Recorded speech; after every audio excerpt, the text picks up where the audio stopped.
Hijo de Dios. Lo mismo le injuriaban también los ladrones que estaban crucificados con él. Y desde la hora sexta hubo tinieblas sobre toda la tierra hasta la hora novena. Cerca de la hora novena Jesús clamó a gran voz diciendo: Elí, Elí, lama sabactani.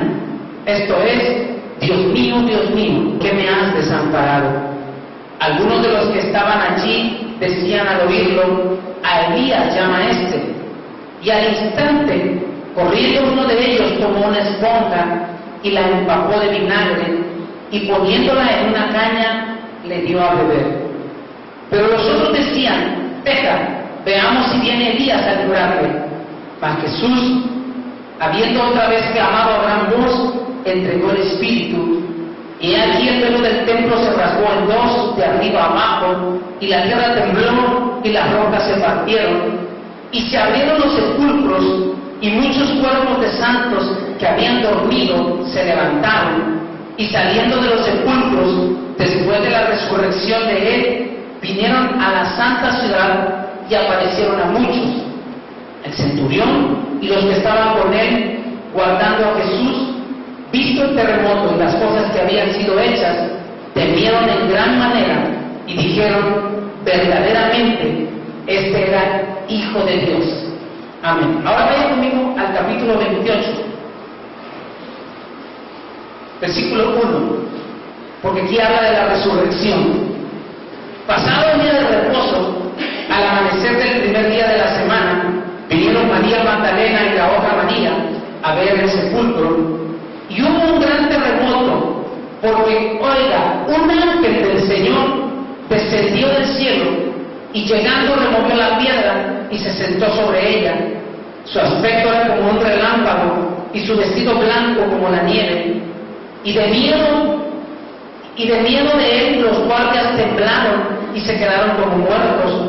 Mas el ángel respondiendo dijo a las mujeres: no temáis vosotras, porque yo sé que buscas a Jesús, al que fue crucificado. No está aquí, pues ha resucitado. Como dijo: venid, ved el lugar donde fue puesto el Señor. E id pronto y decid a sus discípulos que ha resucitado de los muertos, y he aquí va delante de vosotros a Galilea, allí le veréis, he aquí os lo he dicho. Entonces ellas, saliendo del sepulcro con temor y con gran gozo, fueron corriendo a dar las nuevas a sus discípulos, y mientras iban a dar las nuevas a los discípulos, he aquí Jesús les salió al encuentro, diciendo: salve. Y ellas, acercándose, abrazaron sus pies y le adoraron.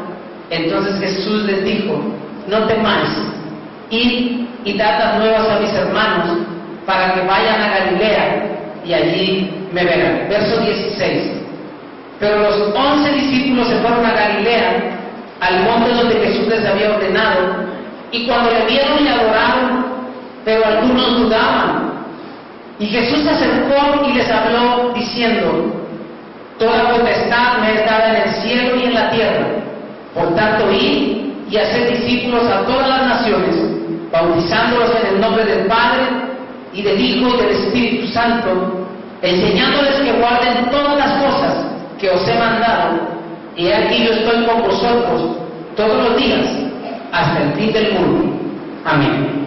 Miren, en el capítulo 27, la Escritura nos muestra a detalle cómo Jesús fue traicionado por Judas, entregado por los sacerdotes, juzgado por ellos y también por los romanos.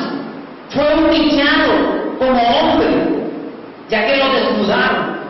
Y oigan bien, no hay peor humillación para un hombre que lo desnude. Y fue golpeado hasta casi dejarlo medio muerto.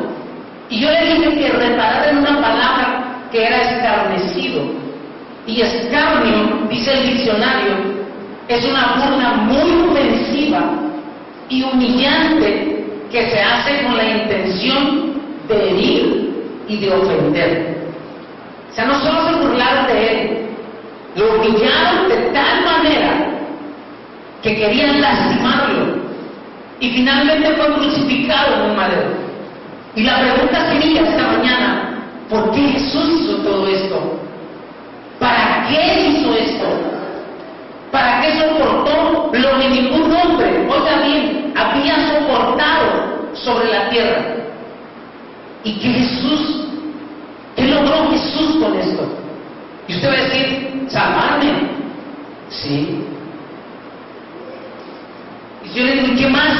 Porque me ama. ¿Por qué lo hizo? Porque me ama. Sí. Pero sabe, yo quiero que vaya primero, quiero explicarle primero lo que Cristo logró. Lo primero que Él logró en la cruz fue ser nuestra expiación. Y usted y yo leemos esas palabras, usted le va a dar 4 términos que los leemos, pero no los entendemos. Cuando leemos el Antiguo Testamento, leemos sobre la ofrenda expiatoria, sobre la expiación, pero ¿qué realmente significa eso? Y mire, la expiación era la muerte de una víctima a través de la sangre que se derramaba. El culpable era el que debería morir, pero en lugar de eso se ofrecía un animal, ¿se acuerda? Y era sacrificado en expiación. Ahora, la expiación se fundamenta en el pecado como algo que contamina al hombre y que interrumpe su relación con Dios. Por eso indica que solo Dios es el que brinda el medio para volver a restablecer esa relación. Por eso Juan dijo que hay el Cordero de Dios que quita el pecado del mundo. Dios mismo ofreció la ofrenda porque nada ni nadie podía satisfacer su justicia más que Él mismo. Si no me entiende, me dice, pastor, no le entendí. Lo único que podía satisfacer la justicia de Dios era Él. Por eso Dios se hizo hombre, para morir por el hombre, para volvernos a llevar a Él. ¿Me está entendiendo? Y entonces, usted puede ver el amor de Dios en la cruz. Sí, pero no solo el amor, también la justicia de Dios. Dios es justo. ¿Sí o no? Su misma justicia le dijo, Él no puede sobrepasar su palabra. Él cumple su palabra al pie de la letra. El carácter de Dios es ser justo. Por eso mismo el hombre está en problemas. Porque todos los que rechazan a Dios, la Biblia dice en primera de Juan, en San Juan 1:12, mas a todos los que le recibieron, a los que creen en Él, les dio potestad de ser hechos hijos de Dios. Pero el 13 dice, pero los que no lo recibieron fueron condenados. Mire, la justicia y el juicio de Dios, por cuanto no creyeron en el sacrificio de Jesucristo. Entonces, la expiación nos demuestra la justicia de Dios, porque Él demanda un castigo por el pecado. También demuestra su amor, porque Él provee un sustituto. ¿Qué siente cuando ve las imágenes? ¿No siente nada? ¿Saben? Usted y yo éramos los que teníamos que estar ahí. Y le digo algo, no hubiéramos aguantado. A mí me sorprende cuando le están pegando con la vara y está tirado, y según ellos ya acabaron, y él se pone de pie y le dice, todavía no, faltan. Estaban contados los latigazos que le tenían que pegar a Jesús. Y exactamente, su carne era desgarrada, porque Él era la ofrenda, Él era la expiación. Por eso la Biblia dice en Isaías 53:10, con todo eso, Jehová quiso quebrantarlo, sujetándolo a padecimiento. Cuando haya puesto su vida en expiación por el pecado, verá linaje, vivirá por largos días, y la voluntad de Jehová será en su mano prosperada. Escuche, la mención de esta palabra en las Escrituras apunta básicamente a la acción de cubrir el pecado. Es lo que justamente Jesús hizo. extendió su mano de justicia sobre nosotros para poder cubrir el pecado. Por eso es terrible cuando un hijo de Dios peca. Pablo dice que no queda más que una horrenda expectación de juicio, porque pecas sabiendo que eso ofende a Dios. Lo sabemos, estás consciente y te vale. Y no podemos crucificar a Jesús cada rato y bajarlo de la cruz y volverlo a crucificar.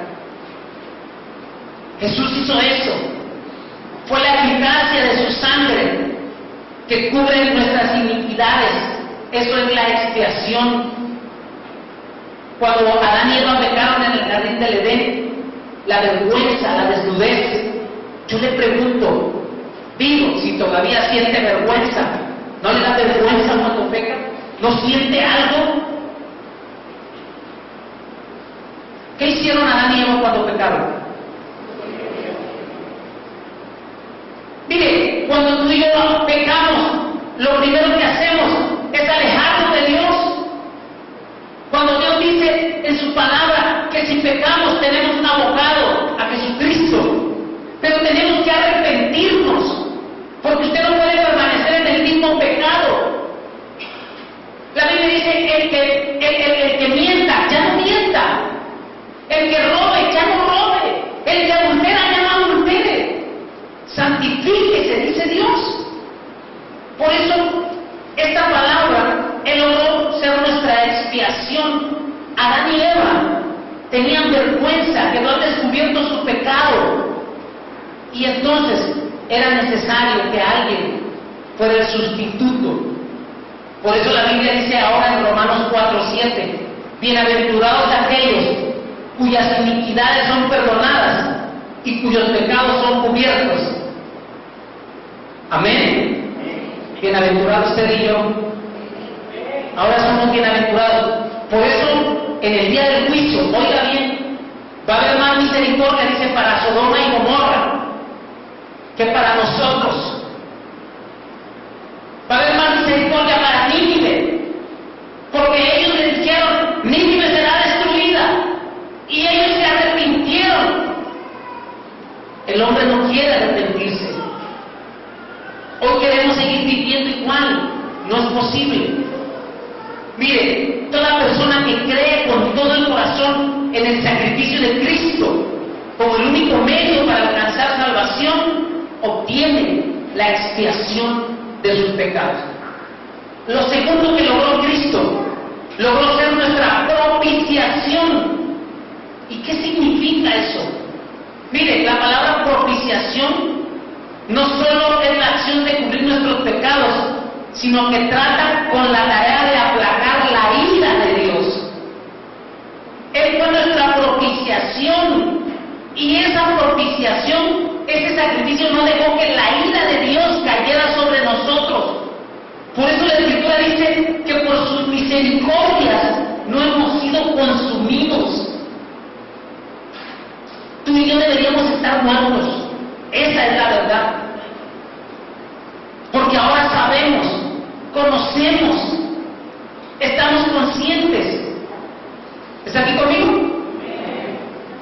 Mire, sabemos que Dios es santo y que Él no tolera el pecado, porque eso enciende la ira de Dios. El pecado enciende la ira de Dios. Hace más de 2000 años Jesús vino como cordero a morir. Y si yo le preguntara, ¿cómo dice su Biblia que ahora va a venir el rey? Como rey. Como rey. Y va a venir como rey a impartir justicia. Escuche, este es el tiempo de la gracia, donde usted y yo podemos arrepentirnos, buscar su rostro, acercarnos a Él, porque Él fue nuestra propiciación. Primera de Juan 2:2 dice, y Él es la propiciación por nuestros pecados. mucho del amor de Dios